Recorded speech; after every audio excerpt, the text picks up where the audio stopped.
Welcome to the Lavesh Show. Monaco was way more than just beautiful views this weekend. Charles Leclerc won his home race. The Monegasque had a spectacular showing the entire weekend, which saw him finish at pole position during qualifying, as well as win the Monaco Grand Prix. That wasn't the only action we saw though. We started off the main race with massive damage to a few of the cars in separate incidents, which saw a red flag halt racing for quite a while. Perez's car was literally split in half, both Haas drivers' cars were damaged, the Alpines were having a little tussle between themselves, Sainz's car sparked a bit before we saw him coming to a halt. The biggest incident out of these, though, had to have been the damage that Perez suffered after a collision with both Haas drivers. If you ask 99% of people who watched the race, it's the fault of Magnussen, who hit the rear right of Perez's tire. Ask the other 1%, and they'd probably say Perez was at fault.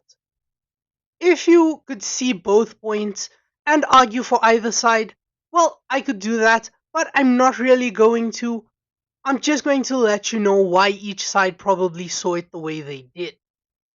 For one, Magnussen passed Hulkenberg and got rather close to Perez, with both Haas drivers basically sandwiching Perez before Magnussen's tyre collided with Perez's back right tyre.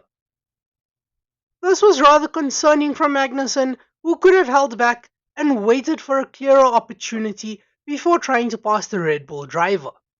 On the other hand, Perez kind of moved his car a slight bit to the right as a defensive move to block Magnussen from getting past, which he should have realized would be a mistake with the proximity of Magnussen, who was almost already next to his car. At the end of the day, we are just grateful that all drivers are okay and did not get injured. The teams won't be happy with the cost implications though. The incident still happened and went a bit like this. The impact from Magnussen hitting into Perez saw the Mexican lose control of his car while Hulkenberg hit into the side of Perez. This resulted in Perez making an impact with the barriers and his car split in half. And his front wheels were also separated from the car. Now, if you remember what I said recently, Magnussen is just 2 incident points away from having his racing license suspended. Fortunately for Magnussen, though, race officials decided not to pursue the incident further, and he did not rack up another point or two and even an immediate race ban for the Canadian Grand Prix. Amongst the Alpine drivers, Gasly rear-ended Ocon, which saw Ocon's car jump a tiny bit into the air and sustain some floor damage. I highly doubt that that's going to go down well between the teammates at the next team meeting. Well, we already basically saw that Gasly tried to apologize on social media, but Ocon did not take that all too well.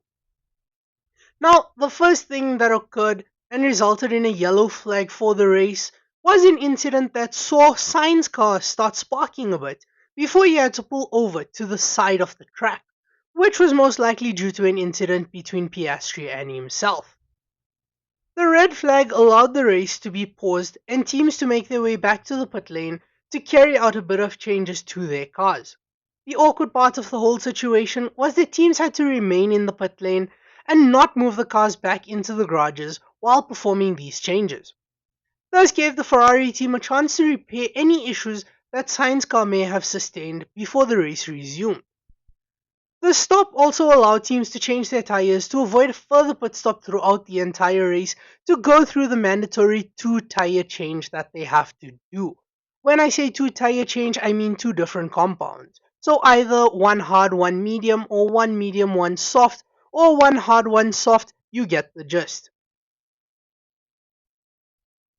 With this development though, teams were instructing drivers to actually drive slow and not push throughout the race, which saw a rather large gap between 5th place George Russell and the top 4 drivers on the field. With Monaco being a street race, it's extremely difficult to overtake, which means that your finishing spot at qualifying would most likely be your finishing spot on Sunday at the end of the main race.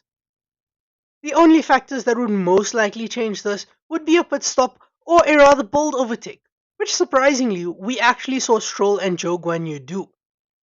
That being said, if you were wondering why I haven't mentioned Max as yet, That's because he had a rather uneventful race. With Max having started in 6th position, he managed to retain that spot until the end of the race, with Russell holding him back at a rather slow pace. Hamilton managed to finish, or well, keep pace with Verstappen throughout the race though, and finished in 7th. A few of the drivers struggled with the circuit being rather tight and kept nudging the barrier throughout the weekend. With a DNF and a 6th place finish for Red Bull, the season's dominance seems to be coming to an end, and a new era of fighting for a step on the podium seems to be on the horizon. Currently, Ferrari are now 24 points behind Red Bull for the Constructors' Championship, and Leclerc is 31 points behind Verstappen. Last season saw Verstappen finish 290 points ahead of his teammate Perez, who finished the season in 2nd place. That's a very big gap. This means that we are in for a much tighter race for the title this season. This will also mean a very interesting dynamic when teams are looking for drivers for next season.